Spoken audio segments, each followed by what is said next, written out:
Why act differently than how you feel? Let's talk about We Wear the Mask by PLD today. All right, you wear the mask, I wear the mask, we wear the mask. We wear the mask that grins and lies. It hides our cheeks and shades our eyes. This debt we pay to human guile. With torn and bleeding hearts we smile, and mouth with myriad subtleties. Why should the world be overwise in counting all our tears and sighs? Nay, let them only see us while we wear the mask. We smile, but O great Christ, our cries to thee from tortured souls arise. We sing, but oh, the clay is vile, beneath our feet and long the mile. But let the world dream otherwise. We wear the mask. You should have been a voice actor, man. It's good. You do really good. You need to stop building me up. I'm going to get a big head or something like that. I might actually believe you. All right, so we wear the mask. Who's the we in this story? Is it all of us? Or is he talking about a specific community, specific peoples? I feel like he wants to include everybody, but there's a few very key elements that, is he talking about just African Americans? Is he talking about just lower class individuals? Is he talking about just Christians? There's a lot of layers here of who the we could be, is I think who you want it to be. Okay. So I would say the story's written, 1895, right? Yeah, 1895. Very important year.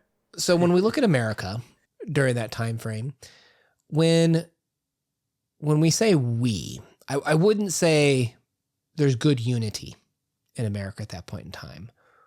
We're past slavery legally, but we're not quote unquote equal. So depending on how one interprets the story, you can take it multiple ways, like you said. If we were looking at it contextually at the time, if you were to say, what's the most oppressed group in America at that time, who would you say it was? Women of color. For sure. Right. African Americans, particularly. Very bottom. Yeah. No argument. You can't argue that against me. I'm sorry. Yeah. African Americans had it particularly rough, and Zora Neale Hurston, great writer, that talks about how that the African American men would come home and take it out on the women. So when we talk about oppression in this story, we've talked about this mask, right? This mask that we wear that grins and lies. So the face that whoever this group is, this we that's being put on, is smiling, and that smile is a lie. Yeah, they're masquerading. The mask is not their true selves. So this debt we pay to human guile. So the reason they wear this mask is because humans can be treacherous. Humans can be tricky. Yeah, they have to protect themselves from the unknown. So if we're talking about African Americans, let's say 1895, what is the mask? Oh, that's a tough one. Let me throw a line out there. What about social etiquette? What is it that they were expected to perform, perhaps, that maybe the white class wasn't doing? They were supposed to do the hard labor, but they were also supposed to be still subservient, submissive in a way. Because you look at all of the very first words, it's all about their face. It's all about the mask of how they're supposed to, basically have their head down, eyes down, their cheeks, their hearts, their smiles, all supposed to be lesser than the other people in society. It says with torn and bleeding hearts, right? So their hearts are bleeding. Whoever the we is in the story are oppressed, and they're torn, split in two, right? 1895, we got to talk about Du Bois and the idea of double consciousness, where there's the performance you, right? The you that the white culture tells you are, what they tell you your worth is, and then there's your private you, right? The you at home that you believe and know with your friends and family, in a sense. And this is a torn heart, a ripped heart, an oppressed heart, if you will. All right. So if we're going down that, then by the white dominated society in, I guess, the South. Well, it says, why should the world be overwise, right? So if we, whoever the we is in this story, the antagonist is the world, at least in this line, right? It says, why would the world care? Why should they be bothered with our suffering? Like, we put on this mask for what purpose? For performance. To what? To validate their oppression? Is it so that they don't feel bad about their oppression? Why would Paul Laurence Dunbar, in what is ultimately his magnum opus, this poem, create this story about how an oppressed class with torn and bleeding hearts puts on this mask of performance? Why would an oppressing class demand that of them?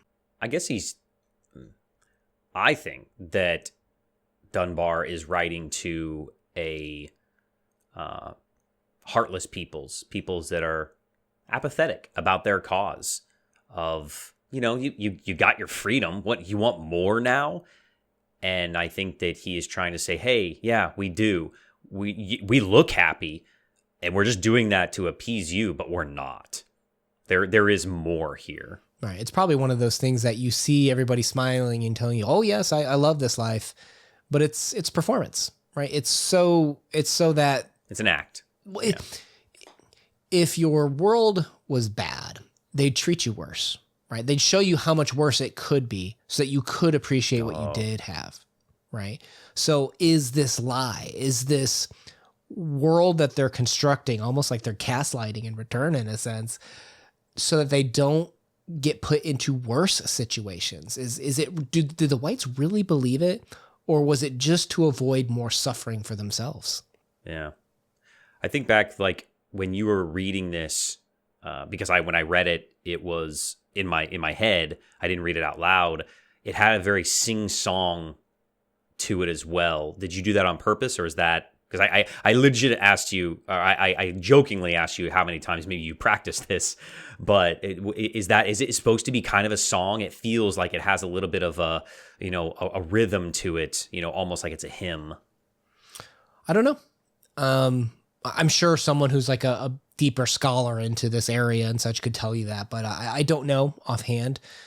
I think that there's clearly a lot of structure to the poem, and usually a lot of structure leads to kind of like that poetic and specific rhythmic feel to it. So I can see that, but I just can't speak with authority as to what was intended, if that makes sense. Yeah, there's a lot of the facial expression words in the poem, and there's a lot of W words in the poem as well.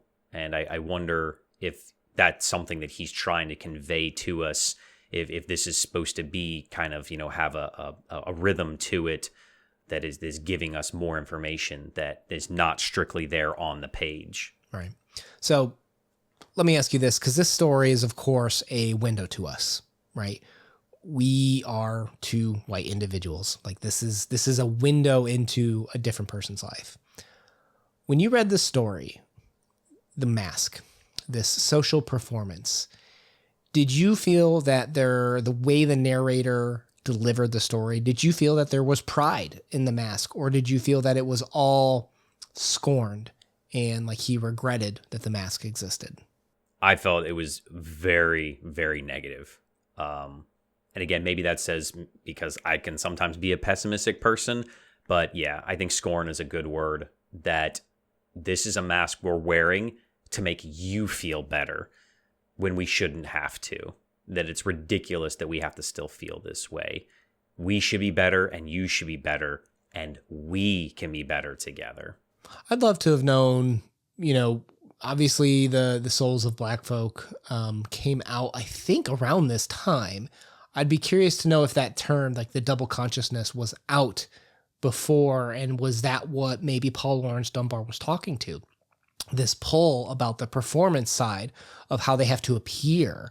And, they talk about their souls being torn, their souls being tortured, the world being the antagonist in the story. Like, everyone's out to oppress these people, that it becomes a little, it's very sad that... A lot. Well, in 1895, is this you and I know this now, right? In 2022, this isn't a secret. But in 1895, was this a shock? Like, did some people see nothing about the pain and only saw how they smiled and were told, oh yeah, I like this life, this is great, but it's all a lie? Like, were some people so naive that this story was a shockwave to what they thought was reality? I'm going to say something maybe a little bit controversial, but you and I know it in 2022. But my friend, there are still people that would be shocked that I think some still put on a mask. My brother-in-law puts on a different mask depending on who he's around. And it breaks my heart that he can't be his true self sometimes. I still don't think we've come past this completely. No, and, in completely current events, and this will be dated, the further this video goes out, but a relatively recent event that happened was the whole Will Smith slap scene with Chris Rock, right? And I was talking to one of my friends about it because the whole world was talking about it for reasons that I don't know. Maybe because it just resonated with so many different classes, themes. Like there's a lot of ways in which to break that down. But, one of my friends who's biracial, he talked about it, how he looked at it, and he meant this figuratively, not literally, but he talks about how, when he thinks about it with his white brain, this is what he hears. And then when he hears something with his black brain, this is what he hears. And it was interesting to hear him talk about, what we expect a situation to perform as, when we expect this person to behave this certain way. And that based on the skin, the pigmentation in our skin, we have different expectations for how someone should behave. And I thought that's very interesting. And to your point, it is relevant because that's kind of exactly what we're looking at with this poem, is a story of a difference between our social selves and our real selves. And while we did really dive into, I think, the social side, like the racial side of things, to your point earlier, this could be taken as just a straight oppression story, right? It doesn't have to be, I think, just skin, even though the mask plays up to that really well, but it could be social class. It could be gender, even like an oppressed female, like to your perspective. There's a lot of different ways about how someone who doesn't feel comfortable is torn, is tortured, puts on an act for others so that they just don't have to suffer more.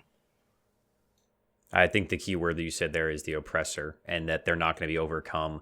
And I think one of the key words that stood out for me was the clay, that we mold ourselves to fit your expectations, to what you expect to see of me. Mm-hmm. And yeah, I mean, with like the Chris Rock and Will Smith thing, we look at that from so many different angles of, do you look at it of them as people of color? Do you look at it from the rich people? Do you look at it from, a wife-husband thing, a comedian thing?